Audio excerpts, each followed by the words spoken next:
Bonjour tout le monde. Donc aujourd'hui, on va faire une petite rétrospective sur ma campagne en tant que Ryukyu afin d'obtenir le succès Trois Montagnes. Euh, En tout cas avant 1800, pour mettre un peu de fun dans l'histoire. En sachant que la particularité, c'est que je voulais devenir une horde. Et donc pour ce faire, j'ai dû aller dans le Nouveau Monde, déclencher une guerre contre des nations primitives, avoir 100% de score de guerre sur eux. Et une fois que l'on a 100% de score de guerre en notre faveur, on peut leur demander de nous imposer leur religion. Donc c'est ce que j'ai fait, je suis devenu Naruto afin de ensuite faire les 5 réformes des nations primitives pour ensuite se réformer et donc devenir le gouvernement d'une province que l'on touche. Donc c'est pour ça que c'était très important tout le long de ma campagne au début que je ne touche que une nation qui est une horde afin de pouvoir me réformer sur la horde et donc de devenir moi-même une horde et donc de ne rien d'autre toucher que la horde jusqu'au moment où je peux passer les 5 réformes.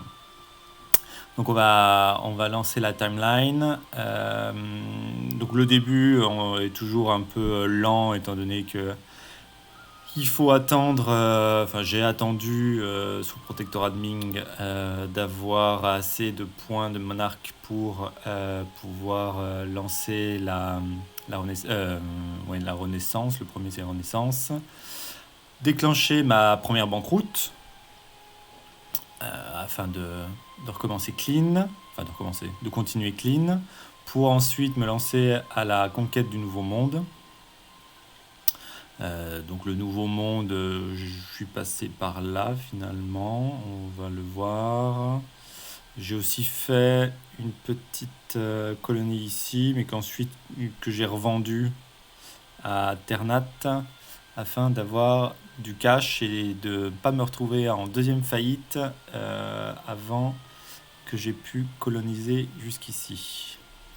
Donc ici, la chose très importante donc, pour pouvoir que cette stratégie fonctionne, c'est d'avoir un vassal, une horde en vassal, et lui donner 3 provinces au minimum pour pas qu'elle puisse migrer. Donc c'était tout l'objectif ici. J'ai pris Kamchatka, ensuite j'ai vassalisé Kondink, suite à quoi j'ai fait un petit saut ici, et ensuite un dernier saut ici. À ce moment-là, j'ai déclenché ma deuxième banqueroute pour pouvoir ensuite déclarer la guerre à cette nation ici afin d'avoir 100% de score de guerre et qu'ils m'imposent leur religion. Enfin, que je devienne à mon tour primitif. Donc ce que j'ai fait là. Et ensuite, tout l'objectif, c'était de passer les 5 réformes. Donc pour passer les 5 réformes, il faut avoir à chaque fois 5 vassaux. Une fois qu'on a 5 vassaux, on peut cliquer sur le modifier qui accepte, enfin qui lance la réforme. Donc c'est ce que j'ai fait. Donc c'est pour ça que ça prend un peu de temps et qu'on est en 1574 et qu'il se passe toujours pas grand chose. Chez moi, j'ai toujours 3 provinces, donc 4 provinces, ici, ici, ici et ici. Et une fois que je me suis réformé, donc là, j'attaque le Nouveau Monde, je mange tout le monde en Amérique, au Mexique, donc centrale. Surtout les provinces avec de l'or, qui me donnent pas mal d'argent. Je colonise et je conquiers les îles aux épices. Je me développe ici. Je mange un petit peu à gauche et à droite. On est en 1613, j'ai pas encore vraiment commencé à me développer. Je suis en train de construire ma base économique. C'est à ce moment-là que j'ai fait ma troisième banqueroute. Euh, non, un peu après. Je l'ai fait un peu plus tard afin de subventionner mes investissements coloniaux. Donc là, l'objectif, c'est de manger un peu ici. On va un peu zoomer. C'est aux épices. Ensuite, je me suis battu contre Malacca pas mal de temps. C'était toujours un peu pénible parce que leur flotte est bien plus puissante que la mienne.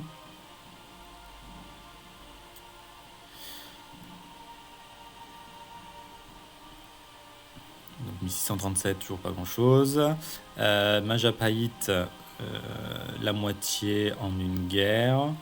Ensuite, je vais continuer à me taper Malacca. Le problème, c'était que on voit ici les Ottomans ont décidé d'acheter une des provinces et comme Malacca est sunni, à chaque fois que je mangeais des provinces, j'avais une extension agressive énorme contre les Ottomans qui ont commencé à former une coalition contre moi, à peu près à ce moment-là. Donc c'était pas très agréable. Ils m'ont jamais déclaré la guerre pour le moment, mais c'était pas très confort. Donc je continue ici, je continue à manger Malacca.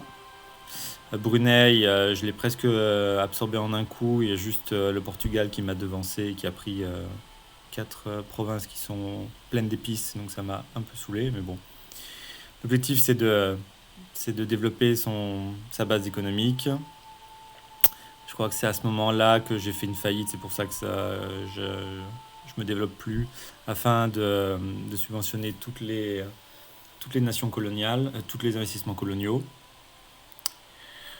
Il faut attendre 5 ans avant de pouvoir déclarer une guerre. Et ensuite, je me suis relancé et c'est en 1676 que ma conquête a vraiment commencé.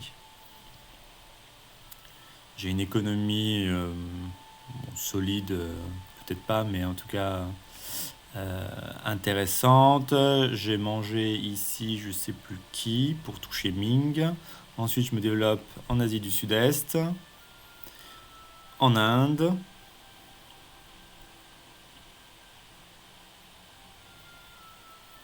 Je continue à manger ici, en sachant qu'à peu près il y a 20 ans plus tôt, Ming a mis fin à notre relation tributaire entre nous deux. J'avais pas envie de la casser, parce que comme ça, je peux m'allier directement à eux, étant donné que je suis une petite nation, que mes amis portugais sont ici et attendaient qu'une chose, c'est me déclarer la guerre. D'ailleurs, ils ont déclaré la guerre à un de mes alliés ici pour me bouffer là, pour en profiter. Malin, malin. Mais ça ne m'empêche pas de continuer à me développer, de continuer en Inde, en sachant que je suis une horde, donc j'ai des points de monarque infini, donc je déclare la guerre, 100% de score de guerre. Ensuite, je fais la paix, je corps, et à la fin du corps, je redéclare, donc en brisant la trêve. Mais comme j'ai plein de points, ça ne me dérange pas. Chagatal est tombé, la Perse est tombée. Là, j'ai dû me battre contre les Ottomans pendant à peu près 8 ans. C'est là où j'ai demandé à Ming de m'aider. Suite à quoi, j'ai un peu mis un coup de couteau dans le dos, c'est que j'ai déclaré la guerre tout de suite à Ming après pour en profiter et le manger petit à petit. Donc là, ce sont mes deux vassaux qui me permettent de manger Ming plus rapidement. Et voilà, en 1738, il n'y a plus de Ming. Et c'est là où je vais pouvoir commencer à me tourner vers l'Europe enfin, à l'ouest et commencer à tout manger sur mon passage. Donc je finis ici. Deuxième guerre contre les Ottomans, beaucoup plus rapide. La première guerre était une vraie tannée parce qu'il fallait que je prenne tout leur fort. Troisième guerre, donc là maintenant nationaliste, étant donné que je switch de nationalité. Je mange ici, je continue là. Je continue les Ottomans, je me développe en Pologne, en Hongrie, etc. Je mange le sud ici. Et ce qui est intéressant, c'est que je décide aussi de manger toutes les nations coloniales avant de déclarer la guerre à leur overlord. La Russie, une vraie tannée comme d'habitude. 6 guerres au total. Avec Novgorod qui était mon vassal et qui permettait de lui donner un peu de Russie. Donc je continue à manger ici. Plus aucune nation coloniale. L'Océanie va tomber pas loin également. Et donc c'est parti pour l'Europe. J'étais allié au Brandenburg, à l'Autriche, etc. Mais je leur déclare vite la guerre. Je mange. Donc c'est là où ça s'accélère parce qu'en fait j'attends pas la fin des trêves.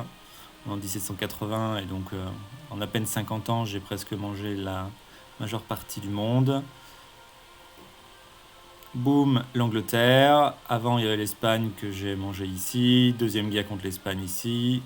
Deuxième guerre contre l'Angleterre. Le Portugal, il passe aussi de temps en temps. Francfort est mon vassal que je libère et que je tue à la fin. L'Espagne, l'Éthiopie, etc. Et nous voici en avril 1796.